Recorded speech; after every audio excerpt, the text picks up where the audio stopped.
Welcome to Our Weird World. I'm your host, John Henson, and this week, just like last week, no cold open, just because these two stories, pretty different. Just two dudes who had some strange lives. They did die a couple of weird deaths, but they were very different. So that's just kind of how things go. We'll get back into some themes next week, so stick around to get that announcement. So yeah, let's jump into it.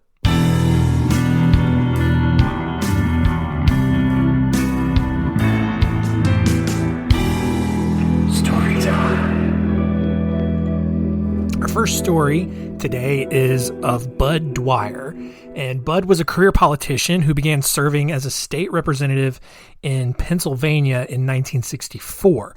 In 1970, he ran for a seat in the state Senate and won, and then after serving 3 terms, he ran for Pennsylvania treasurer in 1980 and won. In the early 1980s, during his first few years as treasurer, the state awarded a contract to Computer Technology Associates, a California-based technology firm, to determine refunds for state employees who had accidentally overpaid their FICA taxes. I know this is really dry. Just bear with me. Shortly after the contract was awarded, Governor Dick Thornburgh received an anonymous letter alleging that the winning firm had bribed the state to win the contract. After a brief investigation, Dwyer was charged with agreeing to receive $300,000 in kickbacks. Despite verbal and written testimony from 2 different people, as well as coded computer tape from the Computer Technology Associates office, claiming that, he totally bribed them to get those kickbacks, Dwyer said he was totally innocent. On December 18th, 1986, however, Dwyer was found guilty on 11 counts of conspiracy, fraud, racketeering, and perjury. He faced up to 55 years in prison and a $300,000 fine, which was basically just a reimbursement of the money he had illegally received. But again, Dwyer was just going to double down. Like he was adamant that he was innocent, that this was all a witch hunt, that everyone was after him.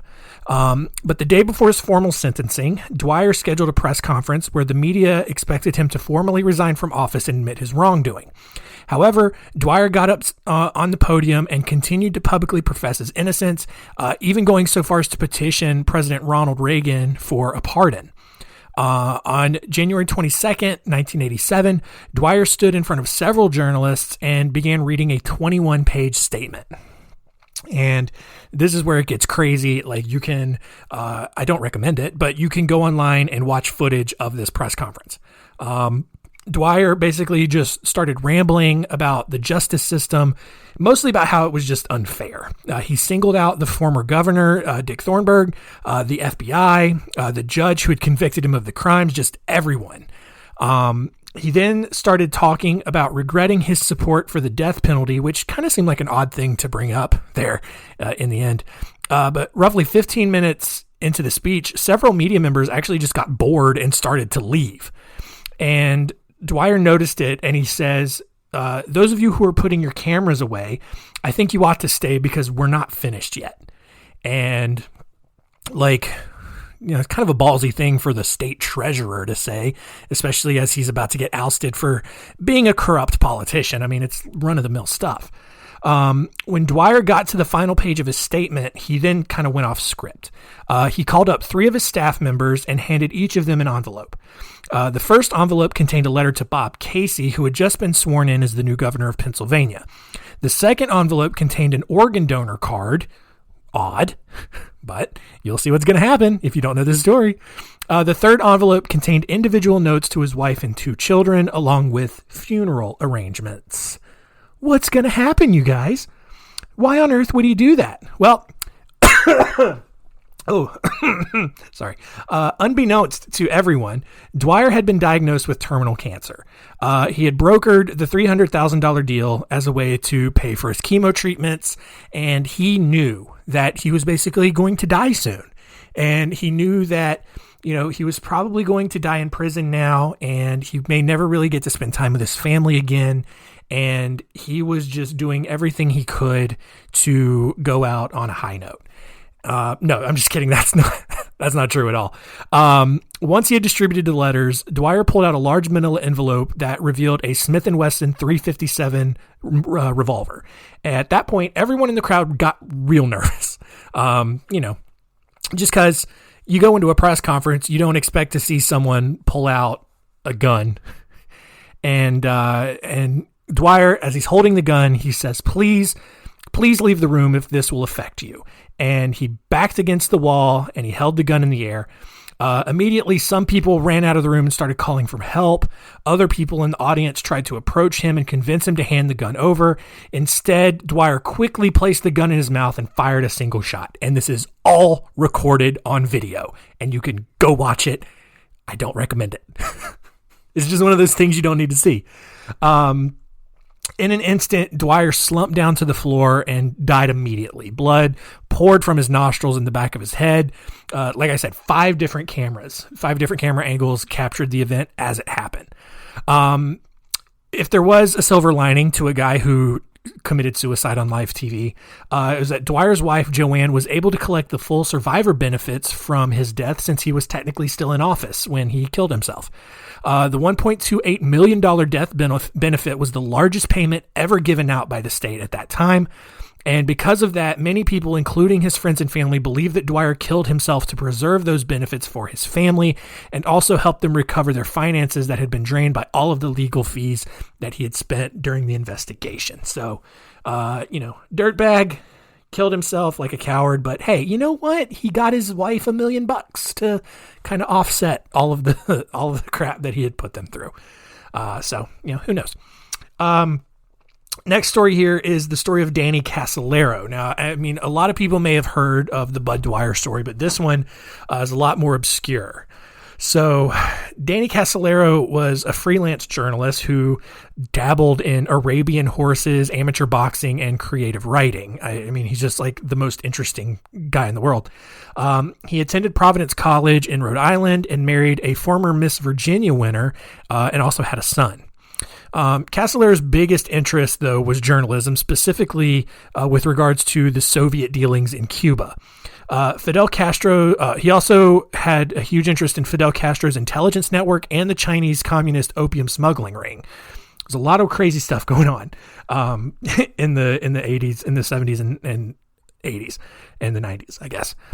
In the 1990s, he became intensely fascinated with the Inslaw case, a bankruptcy lawsuit that indicted the Department of Justice for illegally installing some of Inslaw's Promise software onto their computers. Basically, Inslaw and then the software was this just giant corporation that allowed, corporations to just kind of spy on people without their knowledge. And there was a giant conspiracy that developed out of this case that centered on a guy named Michael Riconosciuto, probably Jersey Italian guy. Michael Riconosciuto, a computer expert described by one writer as a rogue scientist / weapons designer / platinum miner / alleged crystal meth manufacturer. So clearly gigantic mafia boss bad guy over here. Riconosciuto told Inslaw's founder, Bill Hamilton, and another man that he had paid $40 million to Iranian officials in 1980 to keep the American hostages during the Iranian hostage crisis until after the election so Ronald Reagan could win. This additional conspiracy came to be known as the October Surprise, which then sent Danny Casolaro down another wormhole as he was investigating all of this. All right. So on August 5th, 1991, Casolaro called his friend Bill McCoy to tell him that Time magazine had given him an assignment to do an article about, quote, the octopus, which was a combination of the Inslaw case, the collapse of the Bank of Credit and Commerce International, which was the 7th largest private bank in the world at the time, and the Iran-Contra, which was a political scandal involving the sale of arms to Iran. So Danny here is just knee-deep in crazy conspiracies. The next day, after another restless night's sleep, thanks to several harassing phone calls, Casolaro left for Martinsburg, West Virginia, to meet a source regarding the octopus story. After Casolaro left, his housekeeper, Olga, received 5 strange phone calls, including one from a voice on the other end promising to, quote, cut his body and throw it to the sharks. So, what's going on? All right. Like, you have Danny Casolaro, an investigative journalist who is spending all of his time just trying to figure out, this giant corporation who's spying on people, but this other guy who's also paying money to the Iranians to keep the American hostages, to make sure that Ronald Reagan gets elected, and just all this crazy stuff going on. And at noon on August 10th, in the Sheridan Hotel in Martinsburg, West Virginia, which is kind of like in that little notch of West Virginia, on Interstate 81, so it's not really part of West Virginia, if we're being honest. But on August 10th at noon, the housekeeper at the Sheraton Hotel in Martinsburg found Casolaro naked in the bathtub of the room that he was renting. There were several cuts on both of his wrists, and blood was splattered all over the walls. Other than the bathroom, though, everything else in the room was completely clean. Investigators quickly came in, and they found a page from a notepad with a message written on it. And the message read, "To those who I love the most, please forgive me for the worst possible thing I could have done. Most of all, I'm sorry to my son. I know deep down inside that God will let me in."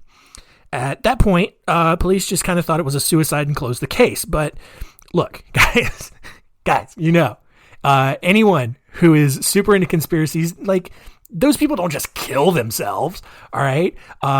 Immediately, rumors began circulating that Casolaro had gotten in way over his head. It started when Casolaro's family argued that he had an irrational fear of blood tests and just a general squeamishness toward anything bloody, which made his suicide by wrist cutting extremely strange. People also began speculating that the mafia had been hired to kill Casolaro after he had uncovered something that would have blown one or possibly all of the conspiracies he was looking into wide open. Even stranger, at the end of Casolaro's funeral, a highly decorated army officer arrived in a limousine, walked over to the casket, laid a medal on it, and saluted. No one had any idea who it was. No one was able to even speak to him before he drove off as quickly as he appeared. Super weird. Police re-examined the room, and additional autopsies were performed on Casolaro's body.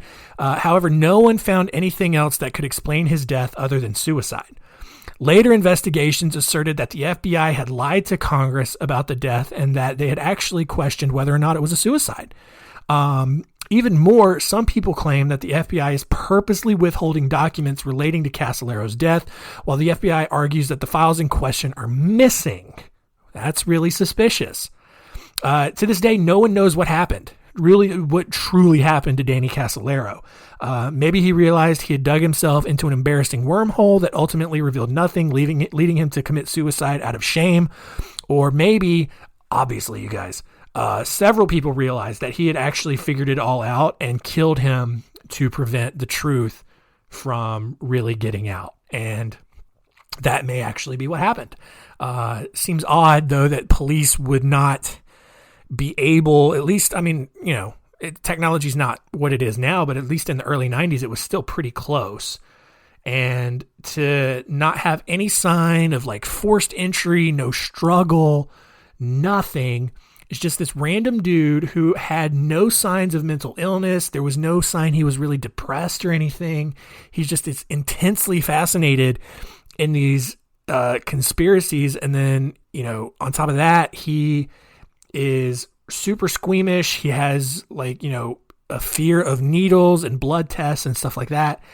And then for him to get fully naked and cut his wrists and bleed out and die in the bathtub is extremely strange. And, maybe here's the wild card. All right. Maybe, because he was getting all of these harassing phone calls, the night before he left, and then he kept getting phone calls at his house after he had left. So somebody was onto him, potentially. Maybe they had beat him to the hotel and had figured out a way to get into his room, and then they were just sitting there waiting for him. And then as soon as he got in, they pounced on him and killed him, made it look like a suicide, and then they got out. And, it's a mafia, so it's a professional hitman. He can get in, get out without leaving a trace, probably what it was. And just left him there and made it look like a suicide. So, what did Danny Casolaro really know? What did he found out? I don't know. All right. Honestly, look, if we're being honest here, the whole Inslaw case and the Promise software and the Iran-Contra and the collapse of the Bank of Credit and Commerce International, all that kind of stuff is not the most intriguing conspiracy. All right. Like, if we're going to talk conspiracies, let's go back to last week. All right. When I went off about aliens and the Illuminati and all that. That's a conspiracy. All right. The Inslaw stuff and the Iran-Contra and all that kind of stuff, like, that's just political corruption.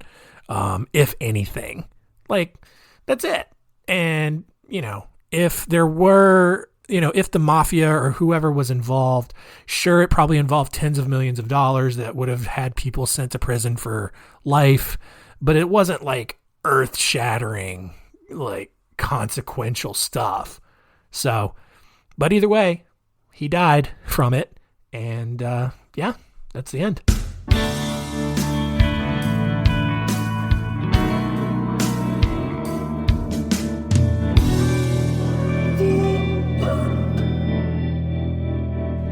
So there you go. Hope those were interesting. I know they were a little dry in spots, and sometimes that happens, but the payoff was pretty sweet. I mean, not for those families, but it satisfies, I think, everyone's lust for horror, gore porn, or whatever it is. I don't know. Let's see what we learned today.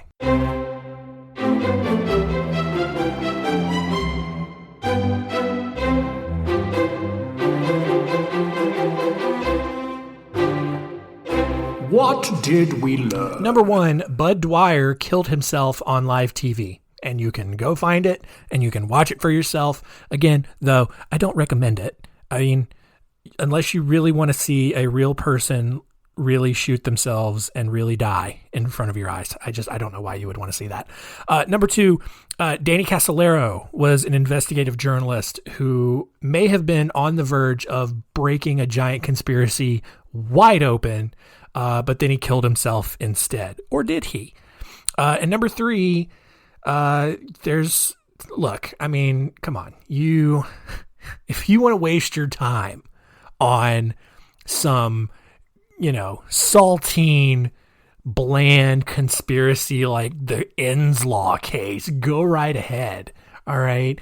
That's nothing more than political corruption. All right. If you want to get serious, if you want to get real, all right, let's talk about the moon bases that the reptilians have built that house these giant reactors beneath the surface of the moon that emit these psychoactive waves that keep humanity in check. All right. And whenever the planets align, that's when you get the reactors have extra power because it's using the energy from the other planets that are in line with the moon and the earth to really concentrate those waves, and generally keeps things in check. All right. You're going to have periods of unrest here and there, but in general, all right, it's the waves from the moon base that the lizard Illuminati is maintaining that's keeping humanity from devolving into another world war. Get on my level.